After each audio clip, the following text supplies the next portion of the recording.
1 tahun berikutnya saya menjadi salah satu ketua dengan jumlah anggota terbesar di tanah air kita. Dan setelah itu saya masuk biara menjadi seorang biarawati atau suster. Ibu dan bapak, jujur-jujur saja saya tidak pernah bercita-cita menjadi seorang muslimah. Cita-cita saya menjadi seorang biarawati dan saat itu sudah tercapai. Namun pada saat justru saya sudah mencapai cita-cita saya, disinilah Allah menyelenggarakan kehidupan hambanya. Pada saat saya di biara, dari seluruh mereka yang masuk biara hanya ada 2 orang saja. Satu adalah diri saya yang diberi tugas khusus, yaitu untuk kuliah di biara dan sekaligus kuliah di Institut Filsafat Teologia yang disebut Seminari Argu, pendidikan akhir pastor. Di sanalah saya menekuni comparative religion, termasuk menekuni Islamologi. Tapi Islamologi yang saya terima di sana bukan untuk menyatakan Islam agama yang hak, tapi sebaliknya untuk menyatakan Islam agama yang jelek. Mereka menyatakan, kalau Anda ingin tahu tentang Islam, lihat saja umat Islam di Indonesia. Maka di Indonesia ini orang yang melarat agamanya apa? Islam. Yang bodoh agamanya apa? Islam. Yang kumuh di bantaran sungai agamanya apa? Islam. Yang kehilangan sandal sepatu hari Jumat siapa? Islam. Yang gak mau bersatu, bercerai-berai terus siapa? Islam. Yang jadi teroris siapa? Juga dikatakan Islam. Maka teman-teman saya sepakat dengan kesimpulan bahwa kalau begitu Islam agama yang jelek. Pada saat itulah saya katakan penyimpulan itu belum benar. Islam jangan hanya dilihat di Indonesia, coba kita lihat bagaimana di negara-negara yang lain. Saya kemukakan contoh, coba kita lihat bagaimana di Filipina.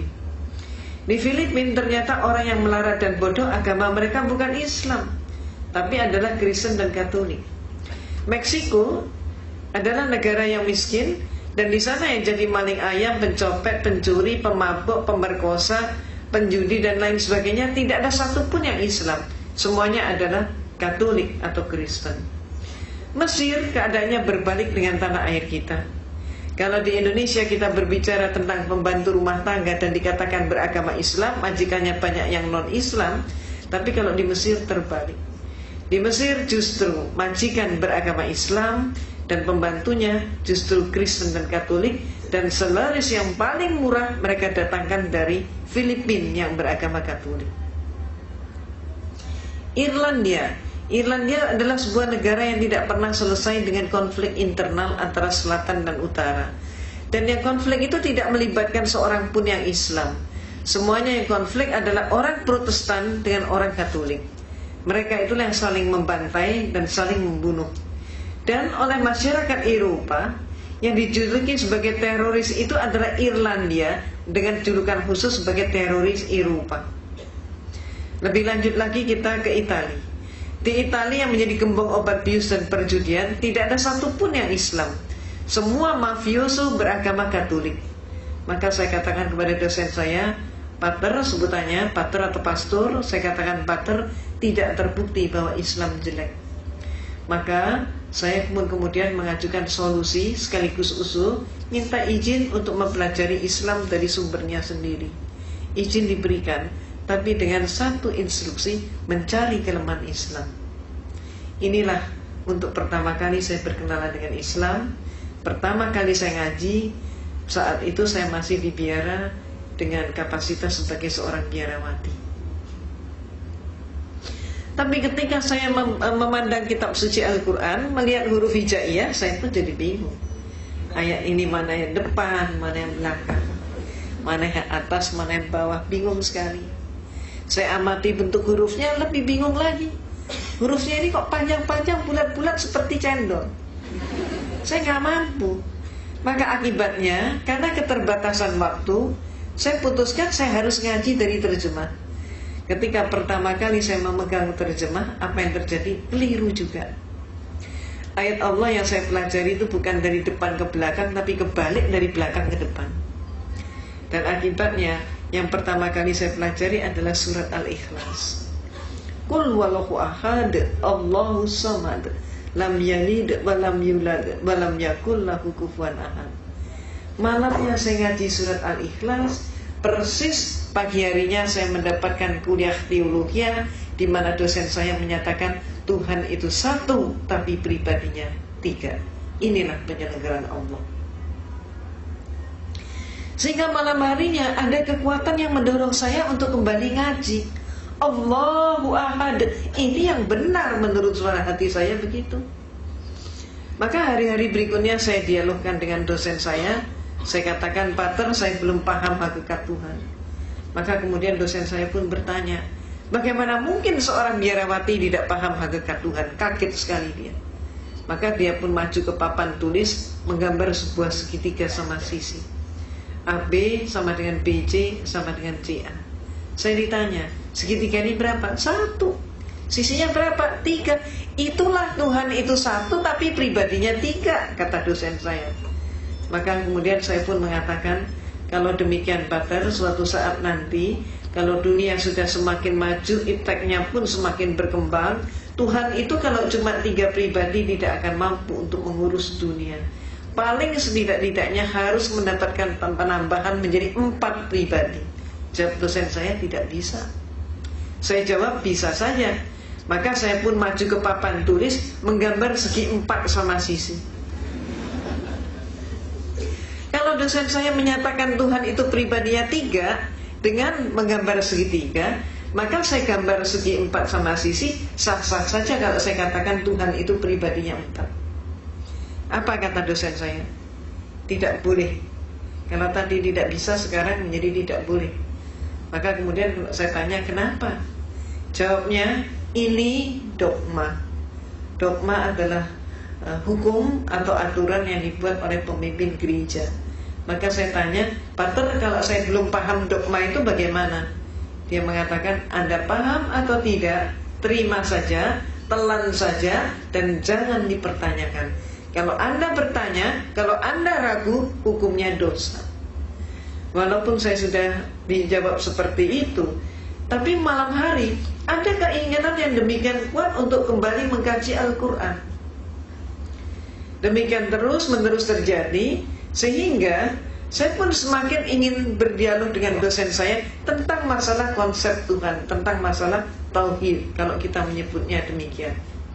Maka antara lain saya pernah bertanya, Pater, yang buat meja ini siapa? Saya pernah bertanya begitu. Maka kemudian dosen saya nampak dia menangkap ada sesuatu yang lain di balik pertanyaan saya. Dia tidak mau menjawab, bahkan saya disuruh menjawab sendiri. Dan saya pun menjawab. Saya katakan, Pater, kalau menurut saya yang membuat meja ini pasti tukang kayu. Lalu kenapa? Pasti tanya lagi dia. Saya jawab, kalau menurut saya meja ini walaupun dibuatnya setahun yang lalu, sampai 100 tahun kemudian meja ini tetap meja, tidak berubah menjadi tukang kayu, dan tidak ada satu pun meja yang mampu mengubah dirinya menjadi tukang kayu. Tukang kayu tidak boleh dipersamakan dengan meja. Maka dia pun bertanya, apa maksud Anda? Saya katakan, Pater, menurut pengamatan saya, Tuhan itu menciptakan alam semesta dan seluruh isinya termasuk manusia. Maka ada manusia yang dilahirkan setahun yang lalu, sampai 100 tahun kemudian ternyata dia tetap manusia. Bahkan sampai kiamat pun manusia tetap manusia. Tidak ada satu manusia pun yang mampu mengubah dirinya menjadi Tuhan, dan Tuhan tidak boleh dipersamakan dengan manusia. Malamnya saya ngaji lagi, dan hari-hari berikutnya saya dialog lagi, saya diskusi lagi. Saya pernah menyatakan juga, Pater, siapa yang melantik RB? Saya ditertawakan kali ini. Bagaimana mungkin seorang biarawati nggak ngerti siapa yang melantik RW? Maka saya jawab, sebetulnya saya mengerti. Maka kemudian dia baru tersenyum, dia kaget sekali. Apa sih maksud Anda? Dia tanya. Coba menurut Anda siapa? Coba silakan jawab. Bertubi-tubi saya digitukan. Dan kemudian saya katakan, Pater, kalau menurut saya yang melantik RW pasti eselon di atasnya, lurah ataupun kepala desa. Kalau sampai ada RW dilantik oleh RT, maka jelas pelantikan itu tidak sah. Demikian pula ada 100 orang kopral bermusyawarah untuk mengangkat salah satu teman mereka menjadi seorang jenderal. Walaupun yang melantik 99 orang, tetap saja pelantikan itu tidak sah. Apa maksud Anda? Dia tanya. Maka saya katakan, Pater, menurut pengamatan saya, Tuhan itu menciptakan alam semesta dan seluruh isinya termasuk manusia. Manusia hakikatnya sebagai hamba Tuhan. Maka kalau ada manusia melantik sesamanya manusia menjadi Tuhan, jelas pelantikan itu tidak sah. Malamnya saya ngaji lagi, terus seperti itu. Dan kemudian saya diskusi lagi, sampai pada klimaksnya saya bertanya tentang sejarah gereja. Saya katakan, Pater, menurut semua literatur yang saya pelajari dan kuliah yang saya terima, Yesus yang oleh umat Islam disebut Nabi Isa alaihissalam, ternyata Yesus itu untuk pertama kalinya dilantik menjadi seorang Tuhan. Peristiwa itu baru terjadi pada tahun 325 Masehi. Jadi sebelum tahun 325 Masehi, Yesus belum jadi Tuhan. Yang melantik Yesus jadi Tuhan siapa? Yang melantik Yesus jadi Tuhan adalah seorang raja Romawi, yaitu Konstantin. Pelantikannya terjadi dalam rangka sebuah konsili. Konsili ini bahasa Latin Romawi, artinya adalah konferensi, atau istilah kita yang lain adalah muktamar. Terjadi di kota Nizea. Maka disebut Konsili Nizea tahun 325 Masehi. Ini untuk pertama kalinya Yesus jadi Tuhan. Jadi sebelum itu dia belum jadi Tuhan. Sayangnya sejarah ini tidak dipahami oleh 98% umat Kristen. Walaupun sejarah ini ada di dalam buku-buku mereka. Cuman dengan sengaja pemimpin-pemimpin gereja menutup sejarah tersebut agar supaya umatnya tetap tidak tahu. Kenapa? Kalau sampai umatnya tahu, umatnya akan terguncang sekali kalau mengetahui Yesus diproses dari manusia menjadi Tuhan, dan yang melantik adalah seorang manusia. Maaf, keadaan yang terjadi di tanah air kita, Kristennya sendiri juga nggak ngerti konsep ketuhanan Yesus, tidak tahu sejarahnya. Mereka kemudian menyerang kita umat Islam dengan program kristenisasi dan pemurtadan, sedangkan kita umat Islam juga sayangnya gak tahu sejarah itu. Itu sebabnya apa yang saya informasikan ini termasuk menjadi bekal dakwah kita. Kalau ada serangan, katakanlah yang hak itu hak, yang batil itu batil. Sejarah ini perlu diungkap.